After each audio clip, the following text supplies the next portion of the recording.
Bonjour à tous et à toutes et bienvenue une fois de plus sur la chaîne du pouvoir de la conscience. J'espère que vous allez bien, j'espère que vous passez une excellente journée et que vous prenez grand soin de vos conversations internes.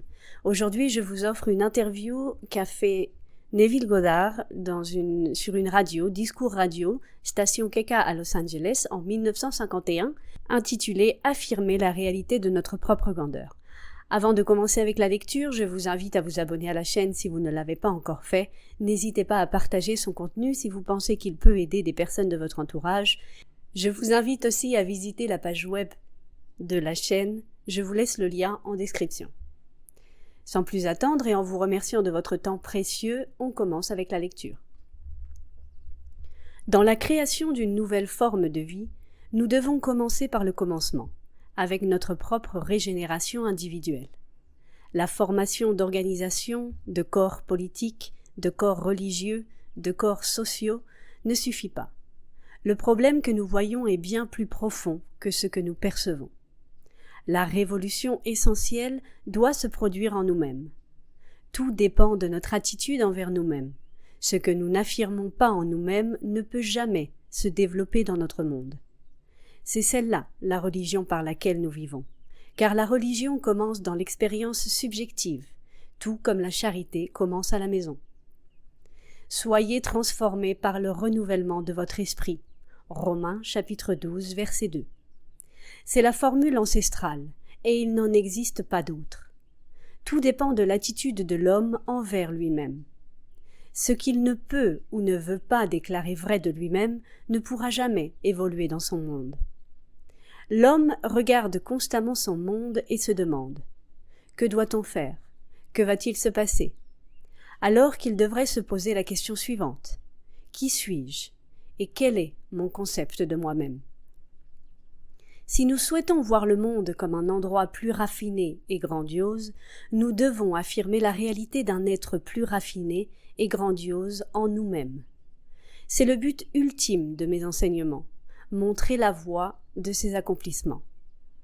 J'essaye de vous montrer comment l'homme intérieur doit se réajuster, quelle devrait être la nouvelle prémisse de sa vie, afin de pouvoir perdre son âme au niveau qu'il connaît maintenant et la retrouver à un niveau supérieur qu'il recherche. Il est impossible pour l'homme de voir autre chose que le contenu de sa propre conscience, car rien n'existe pour nous en dehors de la conscience que nous en avons. L'homme idéal est toujours en quête d'une nouvelle incarnation, mais à moins que nous-mêmes ne lui offrions une paternité humaine, il est incapable de naître. Nous sommes les moyens par lesquels la rédemption de la nature de la loi de la cruauté doit s'accomplir. Le grand dessein de la conscience est d'accomplir cette rédemption. Si nous rejetons la charge et pointons du doigt la loi naturelle comme fournissant des preuves concluantes que la rédemption du monde, par un amour imaginatif, est quelque chose qui ne peut jamais se produire, nous annulons simplement le but de nos vies en aspirant à la foi. Nous rejetons les moyens, les seuls moyens par lesquels ce processus de rédemption doit être accompli. La seule épreuve de religion qui vaille la peine d'être faite est celle qui est authentique, celle qui naît des convictions les plus profondes de l'individu, celle qui est le fruit de l'expérience interne. Aucune religion ne mérite un homme à moins de lui donner un sens profond et durable que tout va bien, peu importe ce qui lui arrive personnellement. Les méthodes de connaissance mentale et spirituelle sont complètement différentes, car nous connaissons mentalement une chose en la regardant de l'extérieur, en la comparant à d'autres choses, en l'analysant et en la définissant. Le seigneur Whitehead a défini la religion comme ce que l'homme fait dans sa solitude. J'aimerais ajouter que je crois que c'est ce que l'homme est dans sa solitude. Dans notre solitude, nous sommes conduits par l'expérience subjective. Ainsi, nous devons nous imaginer être l'homme idéal que nous désirons voir incarné dans le monde. Si dans notre solitude, nous expérimentons dans notre imagination ce que nous expérimenterions dans la réalité si nous avions atteint notre objectif, nous serons, avec le temps, transformés à l'image de notre idéal. Renouvelez-vous dans l'esprit de vos pensées. Revêtez-vous du nouvel homme. Que chaque homme parle la vérité à son prochain. Éphésiens chapitre 4, verset 25. Le processus de faire un fait de l'être un fait de la conscience se fait par le renouvellement de notre esprit. On nous dit de changer notre façon de penser, mais nous ne pouvons pas changer notre pensée à moins de changer nos idées. Nos pensées sont le flux naturel de nos idées, et nos idées les plus intimes sont l'homme lui-même. Le but du désir est toujours d'être, pas de faire. Apaisez-vous et sachez, je suis ce que je désire. Efforcez-vous toujours d'être.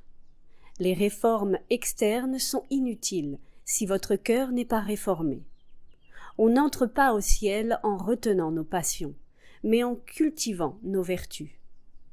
Une vieille idée n'est pas oubliée au hasard, mais elle est poussée vers l'extérieur par de nouvelles idées. Elle disparaît quand une idée entièrement nouvelle et absorbante attire notre attention. Les anciennes habitudes de pensée et de sentiment, tout comme les vieilles feuilles du chêne, restent accrochées jusqu'à ce qu'elles soient poussées par de nouvelles. La créativité est fondamentalement une réceptivité plus profonde, une susceptibilité plus profonde. Le rêve futur doit devenir une réalité présente dans l'esprit de quiconque qui souhaite changer sa vie.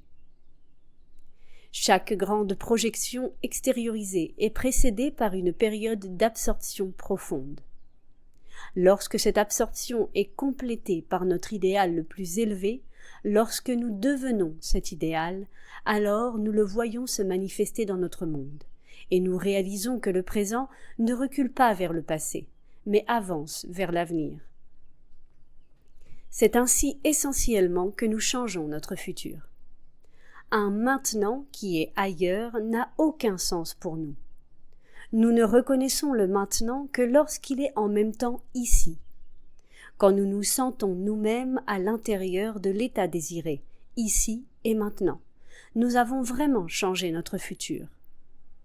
C'est ce « changer notre futur » que j'espère pouvoir expliquer en totalité le dimanche prochain matin, lorsque je parlerai au Dr Bales à 10h30 au théâtre Fox, Wilshire sur le boulevard, Wilshire près de la Ciénaga. Mon but est de vous élever vers une conception plus élevée de vous-même et de vous expliquer clairement la méthode par laquelle vous pouvez atteindre cette conception, de sorte que chacun de vous quittera le service du dimanche matin en tant qu'être transformé.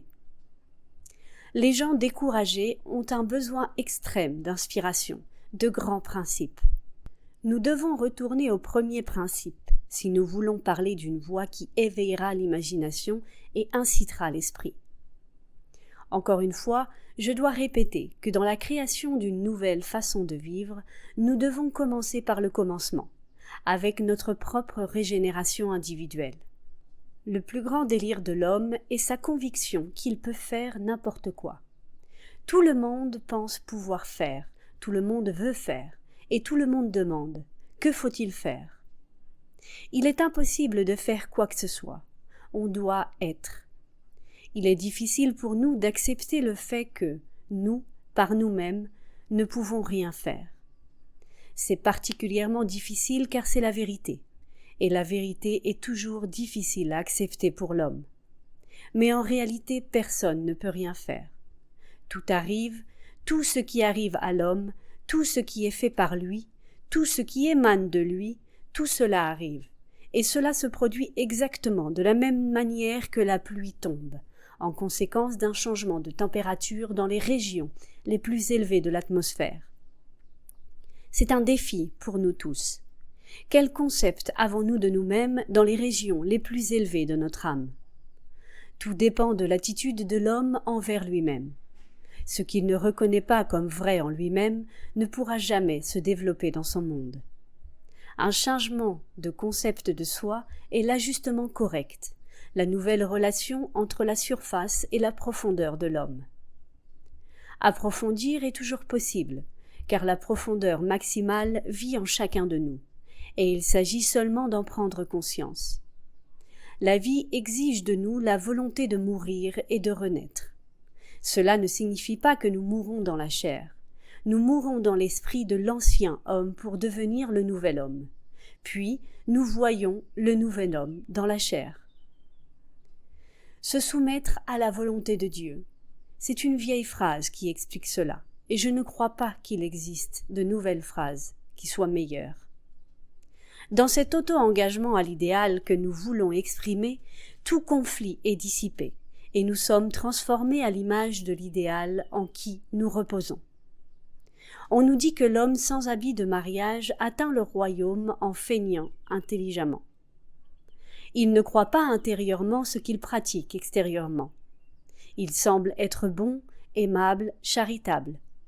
Il utilise les bons mots, mais intérieurement il ne croit en rien. Quand il se voit sous la forte lumière de ceux qui sont beaucoup plus conscients que lui-même, il cesse de tromper. Un habit de mariage signifie un désir d'union. Il n'a aucun désir de s'unir à ce qu'il enseigne, même si ce qu'il enseigne est la vérité. Par conséquent, il n'a pas d'habit de mariage. Quand nous sommes unis à la vérité, alors nous enlèverons notre vieille nature et serons renouvelés par l'esprit de notre nouvel esprit. La vérité dévoilera les imposteurs intelligents de leur fausse aristocratie. La vérité, en fin de compte, sera conquise et gouvernée par l'aristocratie de la bonté, la seule chose invincible dans le monde. La conférence originale en anglais est Affirm the reality of your own greatness.